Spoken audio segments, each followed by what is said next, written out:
What's up, It's man? Friday. The weekend is here, and TGIF, man, I think this. dude. I Oh was my looking. gosh. Happy Friday, everyone! Cheers. We got the double Dynamite download mugs right there. Show the folks what they got. They got from All Cartoon Wrestling right there. Did a fantastic job Yep. with recreating Crayfish and SPD right there. Got to give him props for that. Fantastic job. All Cartoon Wrestling. Look them up. They do some amazing work on Instagram. A lot of amazing people out there in the internet wrestling community, man. Just I a lot agree, of man. great people out there, dude.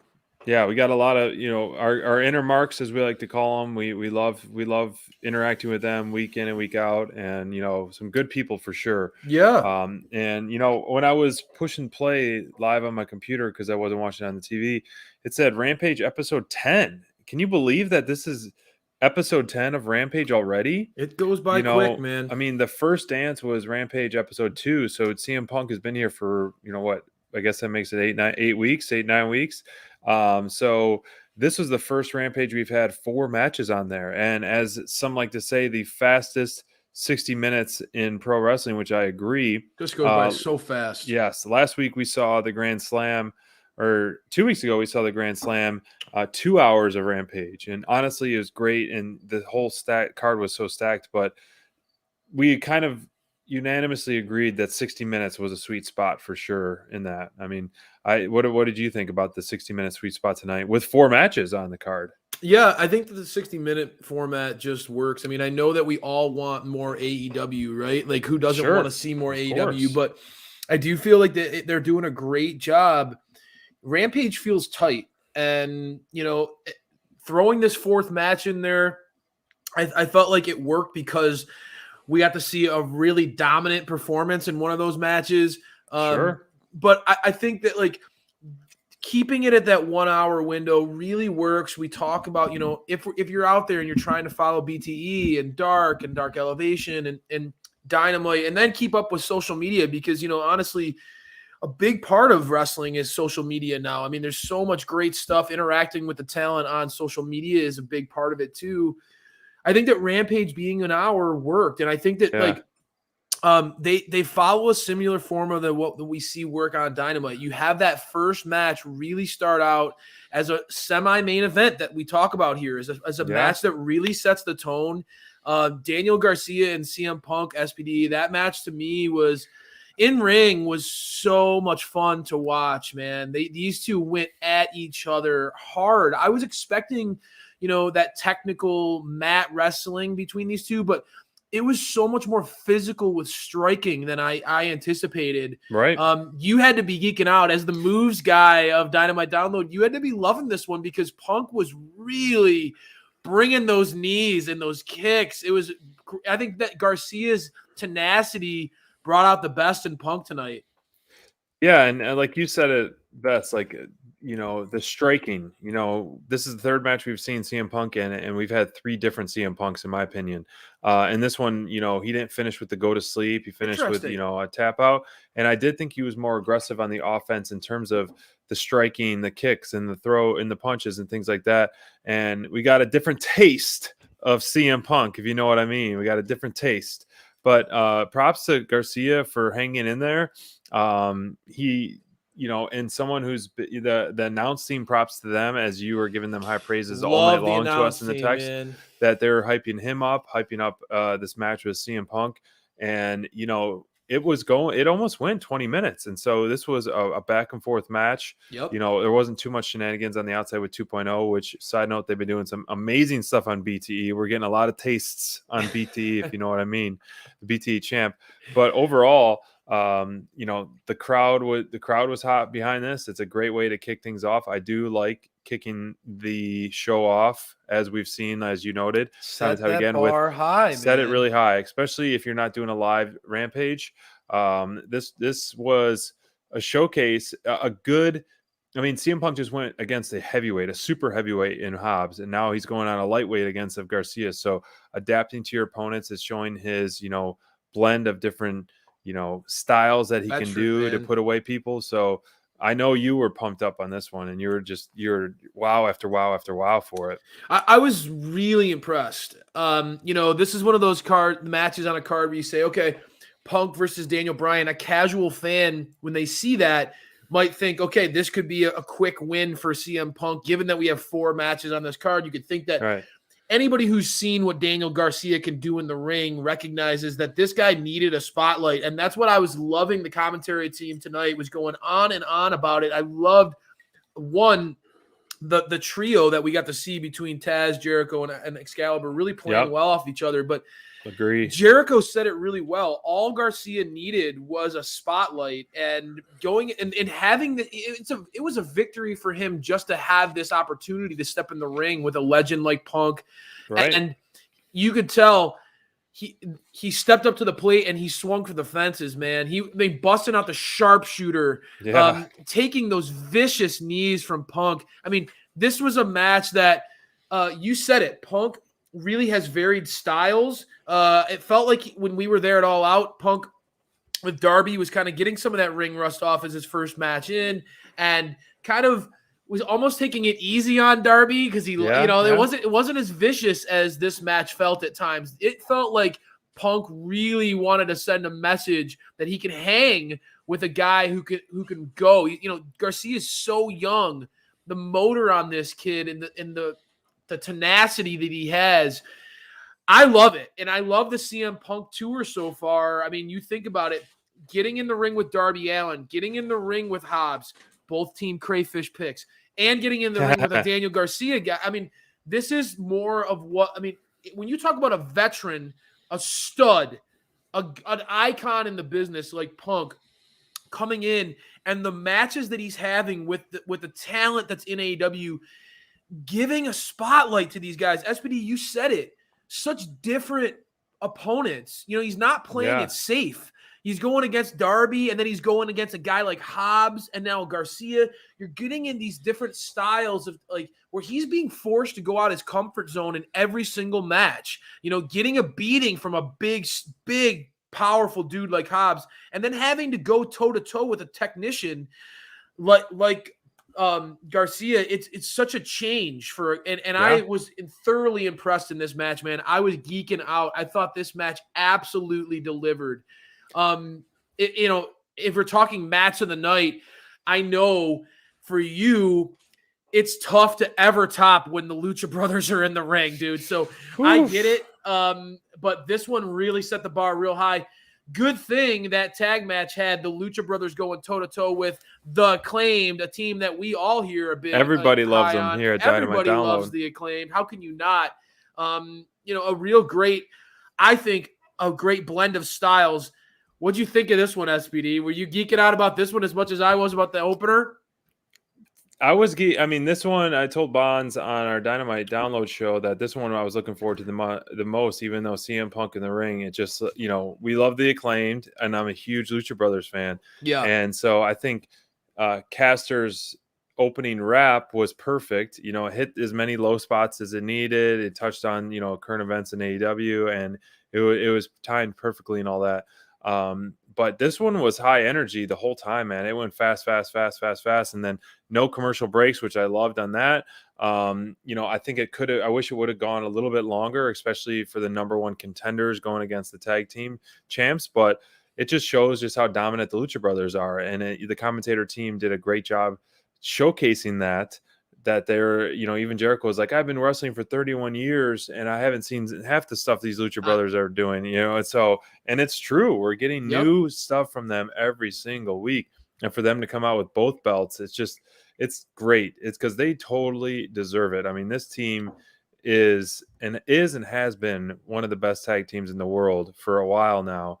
And I just love watching them work. I love watching their kicks and their innovation. And obviously I'm a huge Ray Phoenix mark, big time. I'll say it every single time I can.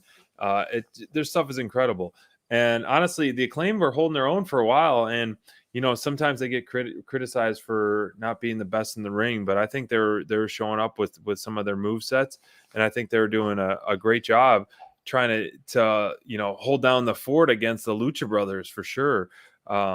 This is the Acclaimed. I'm all for getting more and more of them. I think they are must-see TV in the tag division. And as you've pointed out in the recent that the tag division has kind of taken a step back, and we love the tag division. This is the best tag division in all of pro wrestling, and I hope that we start to see the resurgence of the tag division. And I was hoping for that when the Lucha Bros kind of be the fighting champions. I don't know if they looked great, so I want them to be featured at least once a week on Dynamite or Rampage. I mean, they deserve it. Yeah, I think everybody sees it. And everybody loves the Acclaim. When the death triangle, I said it, man. When the death triangle is healthy, and that seems to be rare. I mean, it's a shame. But when they're on their top of their game, they are as good as anybody in the game. And there's no secret. Pac is my favorite wrestler on the planet. I love what Penta and Phoenix did in Lucha Underground. I'm a mark for Lucha Underground. I still to this day I love going. I love that stuff, and it opened up my eyes to what these guys can do, and they are truly. I mean, I like to talk a lot, as MJF has pointed out, and they're one of the few teams where I can't really put it into words how great they are. Just to watch how fluid, how much they complement each other in the ring. It just feels so natural. I'm a huge fan of seeing the tag division start to get a little bit more time as Rampage is here now in a solidified show. To be honest with you, I knew that this one would deliver from the crowd being invested. Oh, yeah. And that's what I said. Going into the show, I felt like the crowd would be so hot for this match because in ring, the Lucha Brothers offense, there's certain performers, SPD, that we've come across in watching, being a part of this Dynamite download journey with you, where it's just like, all right, like their offense just gets you going in a different way. You know what I mean? Like they get your heart going. They make you jump off the couch. Those, even when you're just watching at home, and the Lucha Brothers are like that. And to me, I love the love affair between Platinum Max and MJF because there's such parallels up. We know that they're best buds, and there are few guys that are on MJF's level when it comes to a blend of not many creativity and intelligence and confidence as a performer. When does Platinum Max ever kind of like have a dud? You know what I mean? Like he feels so natural in his role. He does. I just felt like between their entrance and how much everybody loves the Acclaimed, and between how over the Lucha Brothers are because of what we saw it all out and because of what we see every single time they step in the ring, I knew this match would be a home run with the crowd. The crowd ate this up. Loved it. They were just Zeke, just like, baby, just scooping it up. Give me enough. Give me more and more of this. And it was fantastic to see that. Who do you want to see go against the Acclaimed next? And that's, well, to me, like, that's why during the draft, dude, like I sat back and I got the Lucha Brothers way after you guys spent earlier capital on the tag team. I got the Young Bucks and the Danglies, bro. Hey, that was with the gold, when they had the gold. And right now the Lucha Brothers have the tag titles, and I think that we both think that their in-ring work could work well with pretty much anybody in the business. Excalibur put them over so hard after the match. Undefeated in 2021, just absolutely setting the wrestling world on fire. You asked me about the Acclaimed in a losing effort. And Lucha Bros. Who do you want to see both those teams face next in their next match? In a losing effort, the Acclaimed, the commentary team again, SPD. This is why I was heaping praise at the feet of these guys. Pointing out, Taz said it. Man, it feels like the Acclaimed are underrated, even though they were the number one contenders. If that and I know that seems like how does that work? Right. It seems like it's a juxtaposition off of each other, and they're a contradiction.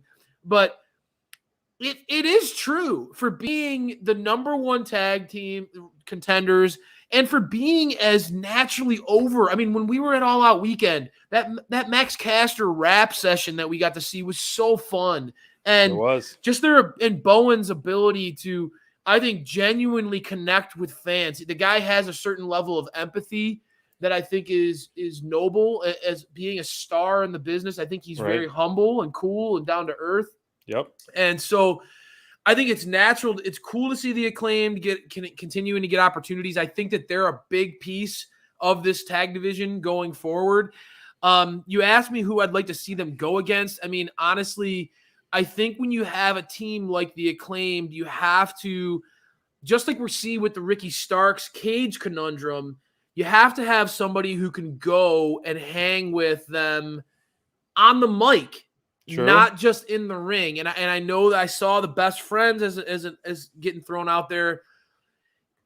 It depends on what combination, I guess. I think Orange Cassidy and Chuck Taylor could maybe do that. But I think first thing came to mind, I'm intrigued to see them continue to toy, and I think you're going to grin ear to ear when I say this, toy with the Acclaimed as faces a little bit.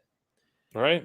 Don't make them don't change their personalities, but they're incredibly charismatic. And I think that if you put them against the right heel team, I think the crowd would start giving them some big pops and would really getting them over as those baby faces. And those guys have a great story. And we've talked about that. We'd love to see them. So I could see them getting in a program we saw Team 2.0 earlier. I mean, that could be a cool little thing with some dirtbag heels. I like the dirtbag characters. TH2, I love myself that. Private Party. Private Party versus the Acclaimed. Private Party, I think, is killer in the ring. And if you have HFO with them, all of a sudden, then you can get more babyface love for the Acclaimed by having the HFO play the numbers game. You get matches of the Acclaimed versus Butcher and Blade. You get matches against the Private Party, and you have Matt Hardy kind of potentially even trying to get Max Caster in HFO. I mean, think about how much money you would make if you're Matt Hardy with Max Caster on iTunes, trending, all the stuff that he does outside it, doing tours with his live performances and rap. Hey, I like that. So big money, and then Max. When you talk about the tag belts, I'd like to hear, who do you think? Because you're a Lucha Brothers mark now. I love it.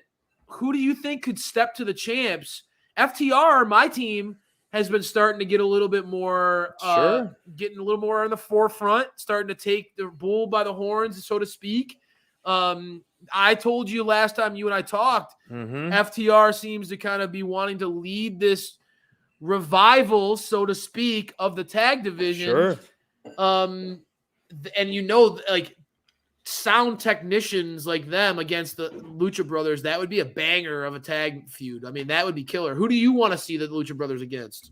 I think next on deck, who I'd want to see them face is Private Party, just because of the sheer kind of styles that can mesh so well together. Their in-ring style. And then, I think that would be another great match. And then even we're seeing in some of the chat, I think the Lucha Bros going against a Top Flight or Seidel and Martin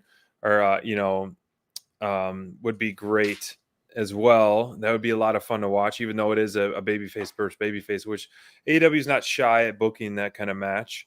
I think that would be a lot of fun. We saw Matt Seidel getting involved in another program. I know we saw that earlier, like you said earlier, with the CM Punk. So I think Dante Martin versus Lucha Bros, any combination of that would just be such a show-stealing moment. And then, obviously a bald Jack Evans and TH2, like I mentioned before, because they already kind of have some kind of intertwine. I love me some dirtbag. You could throw that, down the line, another babyface versus babyface, and the fans would just eat it up. Would be PNP versus Lucha Bros, like we're seeing in the chat.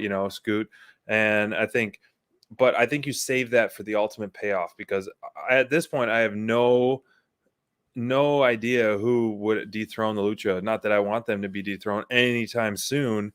I think you can just start to stretch out their run, and maybe that's the reason why they're they're kind of not booking them every week because as of right now, the tag division isn't as featured It's not for some odd reason, which is just a straight It'll crime to me. it'll change, but Yeah, I'm it will glad to hear you change. say that. I'm glad to hear you say it. But But I the want to see comments the in Acclaimed versus, they still want to see that Varsity Blondes feud play out. yeah. Yeah. They seem like natural, they seem like a natural pairing against each other. I agree with you there. Some of the comments in the chat, man, I think that what you just talked about it too. Matt Seidel getting involved. I could see Dante and Leo Rush. That's a great Pen talks about that. Dante That and would Leo be Rush such a against Lucha. huge Can you match. imagine how much fun that would be in the ring? We spent a lot of time on the tag division, and it's great that we've done that because Yes, they deserve it. the tag division needs it. But the division that has taken the reins from the tag division has been the women's division, and it's because there are undeniable stars in this division, guys. I'm so happy to see what's happening right now. Even though I'm a tag team slappy, I love seeing talents like this get featured. I know it's controversial because the tag division has so many vets in it. Right. But the women's division, when you have a young star, an undeniable star like Jade, it's awesome to see her just get this spotlight on Rampage, where it feels like we've talked about this countless times. Yep. It feels like Rampage is the Jade Cargill show. And Right. I said it. I'm sure Mark Sterling has sent the memo to everybody on the roster. This is Jade's show. But Thunder Rosa, the dog in that, the fight in that dog, Thunder is not going to get beaten down with like 12 chair shots and then just walk away and say, yeah, no problem. See you later. I'll move on to the next one. Thunder is the type of personality where if you knock her down, she's going to get back up and get right back in your face. And for sure, this feud, SPD. I wanted this feud. It was controversial when I said it. But it's so awesome to see AEW lean into another crayfish SPD booking decision. Yeah. Lean into this one between Jade and Thunder, because Thunder truly is a coach in the ring, right? Someone who is quite honestly, one of the most natural baby faces in pro wrestling. You put her up against Jade, it's already showing.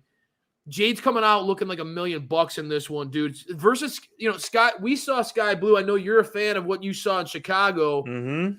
All around, I thought this segment was kind of one of the better ones of the night. I mean, I know that this is an example of why Rampage is so awesome.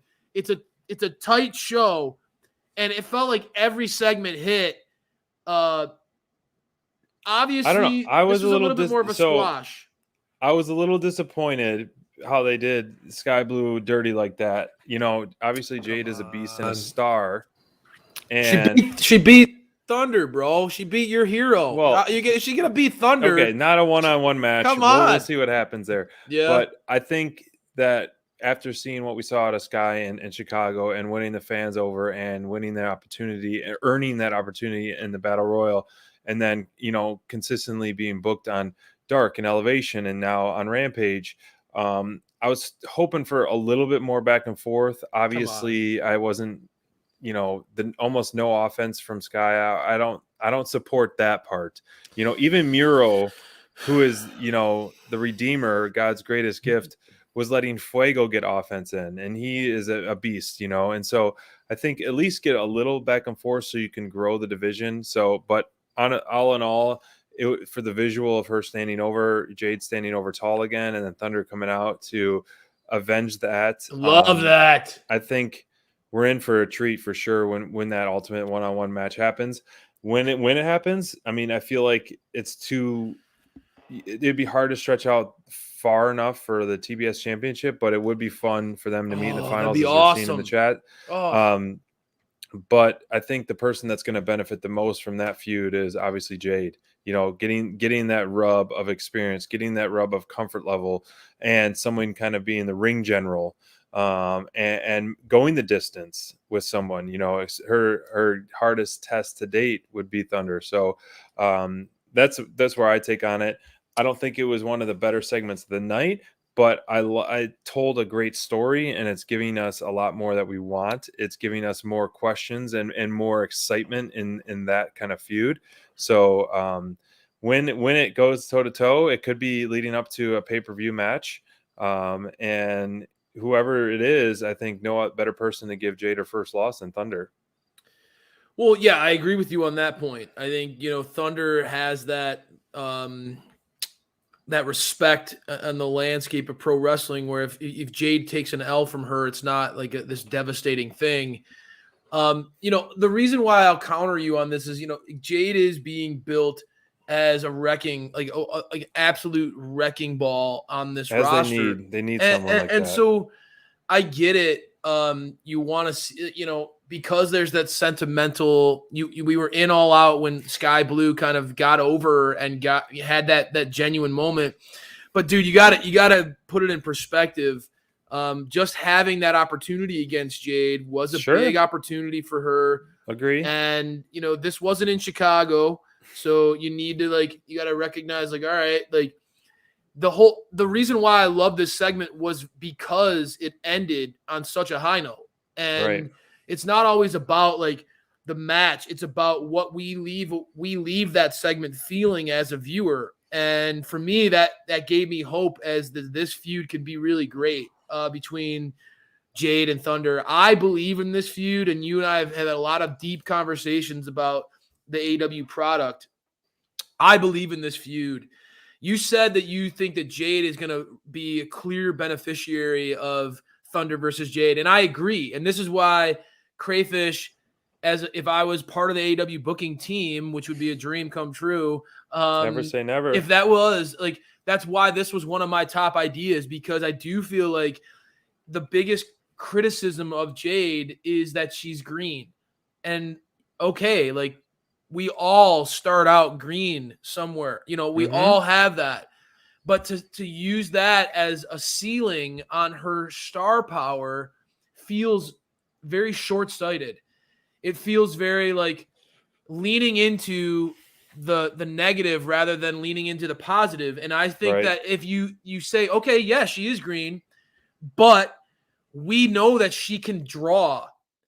How do we make her look great? And how do we help accelerate her learning curve? How do we help accelerate her growth? Okay, well, you pair her up with veterans that will help make her not only look good in the ring, but learn every time that she's in the ring with them. And that's why I would be Serena Deeb beating Shida. Serena Deeb is now kind of quickly emerged as grabs everybody by the throat and says, hey, remember, I'm a top player here too. Thunder Rosa is a perfect foe for Jade because of that reason. She's a coach in the ring. But I also think that Thunder's going to come out looking better in this feud too. And the reason why is something that you've talked about a lot. Mm-hmm. There are very few women in the division who could take Thunder Rosa's offense in a way that they need to. If you know what Thunder's offense. Thunder's offense is brutal, man. I mean, Thunder's kicks, her knees, double her stomps, offense, her stomps. She doesn't play, man. And there are going against Jade. Thunder's going to bring it against Jade, and Jade's big enough and strong enough to take those moves. And I think that it's going to make the matches with these two in the ring together look amazing, because you're going to say, damn, how is Jade taking that? How is she taking that offense? Right. And then you're going to see Thunder get absolutely booted in the face by Jade, and she's going to get back up and keep fighting. And you're going to say, how is Thunder keep coming back? The story is going to work beautifully. And I'm all in, man. And that's why I love where this is going. And I think that this should be the number one contender. Whoever emerges out of this needs to be the number one contender for Britt. I don't know, man. I really am a believer in where this can what this can give us, and it also touches on You have been for a while. what you said, and I couldn't agree with you more. They need to build more big stars in the women's division. It can't just be and again, Britt, bless her heart, kills it Right. every time she's out there. But the more you make Jade feel like a big deal, the more you make Thunder feel like a big deal, the more you make Serena Deeb or Sheeta or who pick your poison, the more you build these stars up through iron sharpening iron, the more we're going to benefit long term. I'm in, man. I think this one's got major juice to it. This feud can really go. It definitely could. And the main event of Rampage is Long-term another feud feud. here. Do you think this feud is done, or do you think we're seeing more of this? And I think what we saw tonight out of the Machine, Brian Cage, is just I think the fans are going to slowly start to get behind him if they keep seeing him more. And because Team Taz obviously is one of the top heel teams, but it's hard not to root for Ricky Starks. I mean, the guy is a star, and he's got that cocky charisma that is fun to root for. And so I think you have Cage and Powerhouse kind of have a rematch, but it was fun watching Cage just throw around Ricky like a rag doll, man. That guy, his power is like we've said before, it's unmatched. The stuff that he can do. And it was just a power of numbers that ultimately led to Ricky Starks getting the victory, the title defense of the FTW title. But any one-on-one match, I mean, he was just dominating nonstop in this one. And I don't know where they go with this with Team Taz. You know, obviously Team Taz has done Brian Cage dirty, and I think ultimately he's got to avenge that and make them pay for that. And so he can move on, close that chapter and move on, because they screwed him over and they're continuing to screw him over.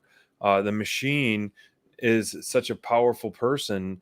I mean, he could take on all three guys at once. He did kind of. Yeah, he has been match. Actually. Yeah. He has been. He's been outnumbered. Doesn't feel fair. It doesn't feel fair, but even being the Machine, they have their limits, you know. So I hope. I'm very intrigued where we see after this, you know. The Machine showed us some great stuff, as we, you know, the strength, the power, the control that is absolutely incredible. And Ricky Starks, I think he took a lot of abuse, and ultimately, you know, he came out on top. But I like seeing both these guys on TV more, you know. And the main event spotlight of Rampage was fitting. The back and forth promo, I think both guys, it was a short and sweet, but they delivered. Once again, I do love that backstage main event promo style that Mark Henry does. We saw it to open the show and we saw it to close the show. But what do you see happening from here on out? You know, we always try to, you know, look in our crystal ball here at Dynamite Download and Fantasy Book, but like, what do you see happening with the Team Taz turmoil with Brian Cage? Well, yeah, I mean, if you're going to ask me, truthfully, like, I think that this needs to be over.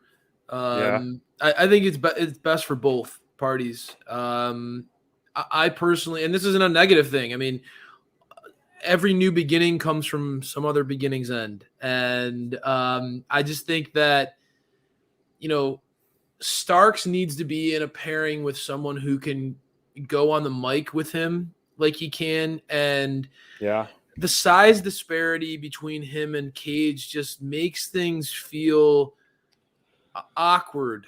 I think that if I were booking, there's two things that I would do with Cage, and I would present them to Brian Cage in this way. I would say, you know, hey man, like, I think you would be a killer in a feud with Jon Moxley. I think that he and Mox in-ring styles could really work well together.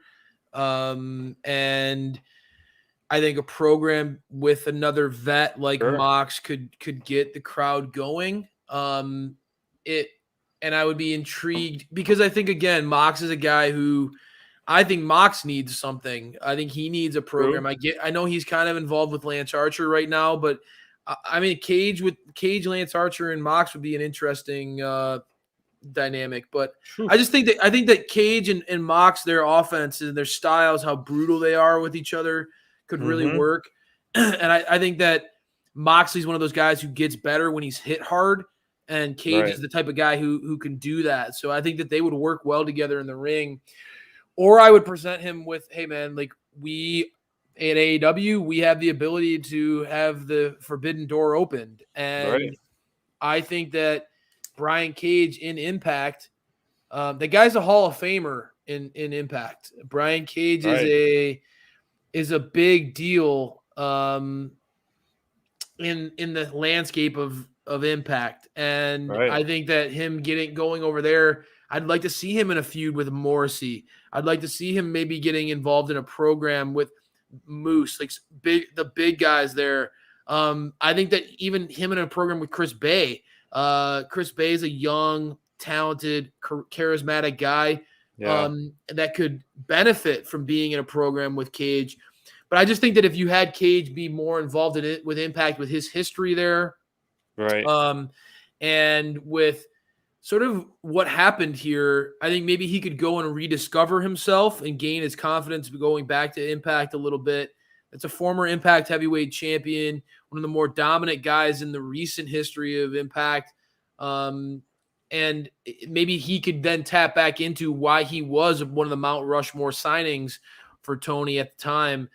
And again, I think that Starkman Jones, he's an undeniable star. I think that he needs to be in a program with a guy more similar to him in size, and that can go with him on the mic.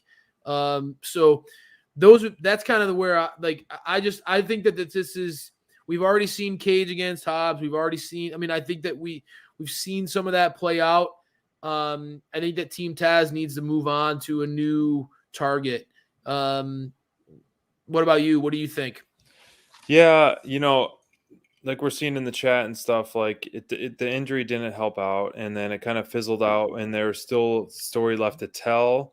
And they're trying to finish telling it when unfortunately it's maybe not hitting at that time. But I think this match was great, and it would be fun to have Team Taz feud with Mox, kind of give him a higher spot on that.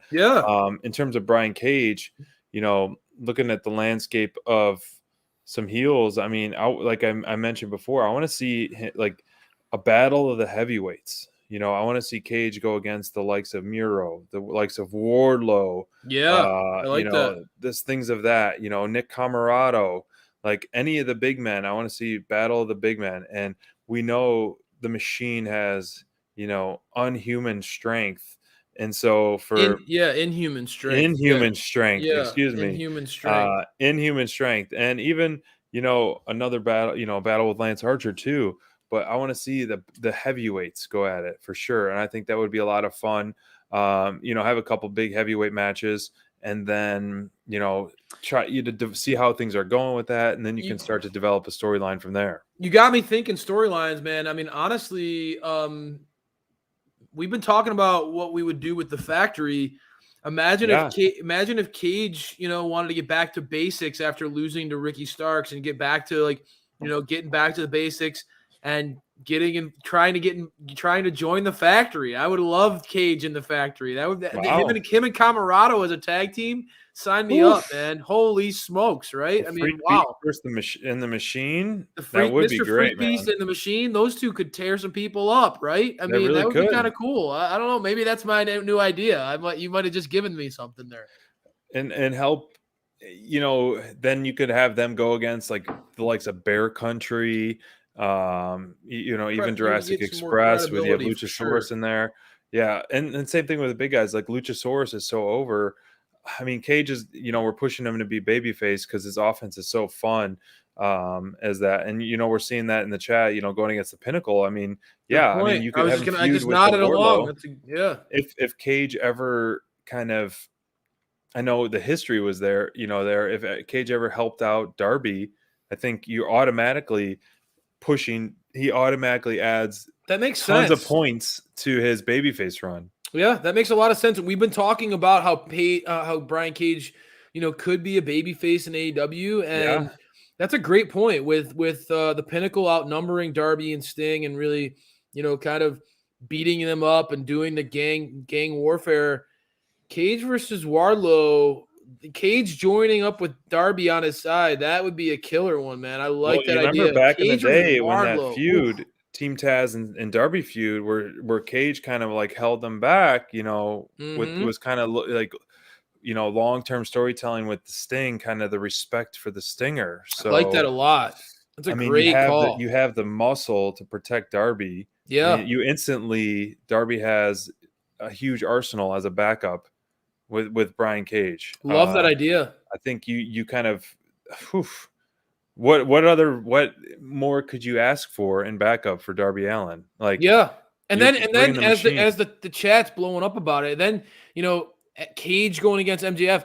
How great would it be to see MJF piss his pants standing in the ring against Cage, right? Him going who toe has to he toe gone against to- MJF. He's That'd never be gone against a awesome. big man like that. Right. That'd be awesome. I mean, how much would that put Cage over, just having MJF just cowering in fear of him? I love it. And then maybe that's when he learns how much he misses Wardlow, or how much he should appreciate the Ward Dog. I love it.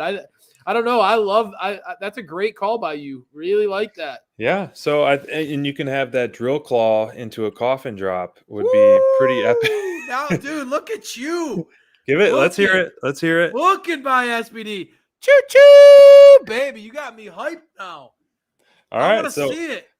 the fan, thank you guys for joining us. Just FYI, we're in talks right now with the Machine Brian Cage with an interview coming up. So now that we're chatting this through, we need to pitch this to him. Great call. That dude. would be a fun thing. So we'll try to do a booking by Dynamite download and help Rampage Rundown coming up with great ideas. Love that, dude. So as we're shifting gears and closing things out, they quickly, zipped through what we're going to get in store for the upcoming Rampage, which will be ahead of Dynamite because we have a special Saturday Night Dynamite next week. We also have a Rampage live on Friday as well. So, for Rampage, we're going to have CM Punk versus Matt Sydal.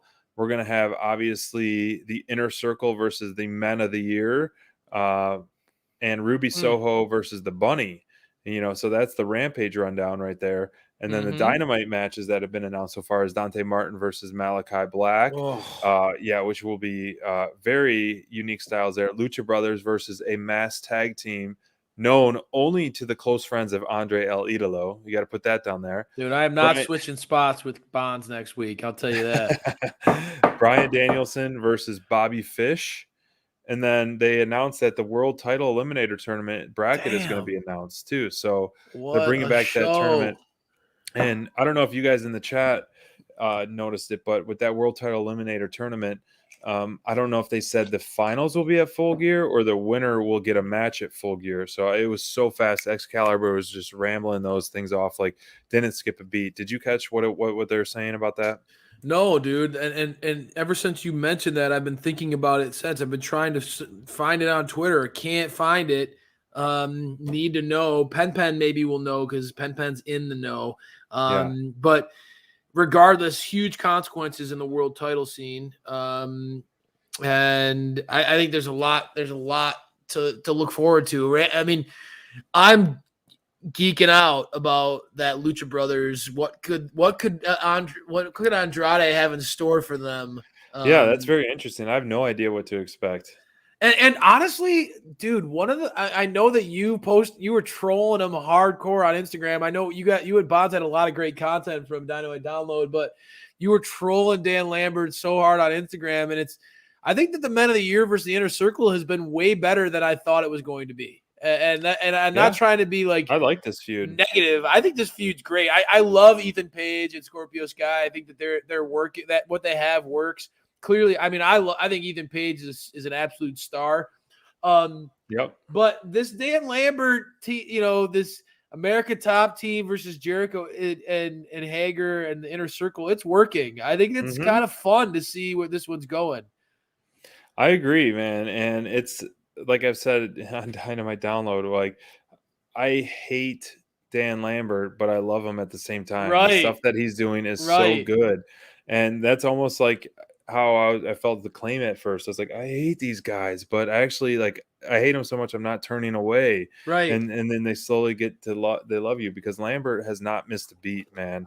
He is great improv skills, excellent on the mic. Like when he cuts those promos, I mean, he's just like literally barely taking a breath and just rambling. And he spits the truth on a lot of them too. So it's pretty interesting. And no better person to go toe to toe to him than Chris Jericho. I absolutely love that for sure. And so what we saw after the match, Jericho's return, he looked like he's getting in better and better shape, which is crazy to think, man. That guy is just, he doesn't age. He's amazing. I'm so glad he did not get retired by MJF. And Hager, it's going to be fun to see Hager and Junior Dos Santos go toe to toe. When those two guys are face to face, I think the crowd is going to go berserk on that as well. But I think Inner Circle's got to take the victory on this one in the hometown of American Top Team, because they've already, took the loss in Men of the Year once. So to kind of spoil that and stretch out that feud, I think Inner Circle definitely has got to, give the people what they want, if that's the main event, which it should be the main event.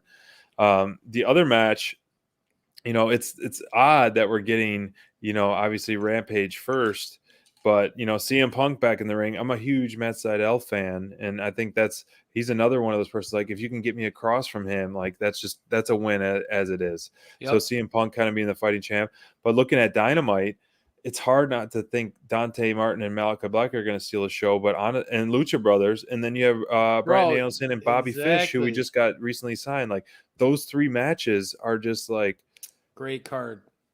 And we know we're going to get at least 2 to 3 more matches. We don't even have a women's match set for Dynamite. So that card, and looking at that card, you take a step back, and like 6 months ago, none of this was going to be, when you would have never predicted this card 6 months ago, let alone 3 months ago.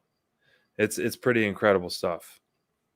I mean, you're right. I mean, the landscape of AEW has changed so much, man. It's unbelievable. And that's why, it's great to see like what MJF kind of lean into in his promo, the celebration of the pillars of AEW, but blending in all this new talent. AEW is doing a great job of just keeping things fresh and always keeping us on our toes. There's so much talent on this roster, and you can't go wrong. I think, and what I like about them is, for the most part, they do a great job of building the long-term story, but also being willing to be flexible and react when things aren't working well and change things up. And so I think AEW, I'm excited. I mean, it's wild to think Full Gear's not far away, SPD, and we always almost feel a month away. We always feel this way when we're getting closer and closer to a pay-per-view. It's like, what matches are going to be on that card? And it's so hard to predict. You just talked about it, not being able to predict what would be on these shows for Dynamite and Rampage. Dude, if you told me, Crayfish, gun to your head, what matches are going to be on Full Gear, I could probably name you 2 or 3 maybe that I could say with confidence might happen, but it's so impossible to put anything in stone. And I love that. I love that about this company. I love that they're constantly keeping things moving. And there's so much talent, dude. I mean, it's unbelievable. Yeah, it really is. I mean, I think that'd be a fun segment, like either on after Rampage Rundown next week or after Dynamite Download. We think of it during this week and like come to our show with 4 matches that you think are going to happen, just to kind of bounce ideas off this. Like we did this for Full Gear, and I was looking back at my notes, and I was like, none of these were right, really. I didn't predict anything, and it wasn't that far away from it. I know. And we had such a great show. So, throughout the week, you guys can send us, tweet us out this, like, what matches do you want to see at Full Gear? Obviously, the biggest payoff one, Hangman and Kenny Omega, it's got to be at Full Gear. And then you have I looked at it was the AEW title tournament. The finals will be at Full Gear. Nice. And so if we get crowned a new champion, Hangman Adam Page, then he'll have his first potential, contender for that. Wow. So in the same night, that's so sweet. that's interesting as well. That's very cool. And I'm curious of who. I want to go to Full Gear now. Like, I mean, wow. we want to go to them all, of course. Man, that's sweet. That right there. I mean, and after All Out, like the surprises with Adam Cole and Bryan Danielson and the women's battle royal, I felt like was a big hit. And like, just, I mean, getting to see QT Marshall live in person. I mean, there were so many great moments, and I don't know, man. These pay-per-views, AEW does a great job of making their pay-per-views feel like a big deal, and so we're in for it. SPD, you talk about buckle up, baby. All you fans out there, buckle up. You guys here at Dynamite Download have your back. We're gonna talk plenty more next week. Dynamite won't be on Wednesday, so this next upcoming weekend, SPD, make sure you work real hard. Everybody's working for the weekend, and we are going to be working for the weekend next week because AEW is going to be spoiling us with Rampage and Dynamite. Well, stay tuned because midweek, a new interview could be dropping if we link possible. up in the right time. I'm not putting anything in stone. But we're just saying midweek could be interview drop, and then we got back-to-back shows on Rampage Rundown Friday night and Dynamite Download Saturday night too. So thank you guys for joining us. It's always great chatting with you guys. You guys always have some great feedback in there. As we're rolling, we feed off you guys. So your guys' comments in the chat is greatly appreciated always. But we hope you guys have a great and safe weekend, and we will see you very soon.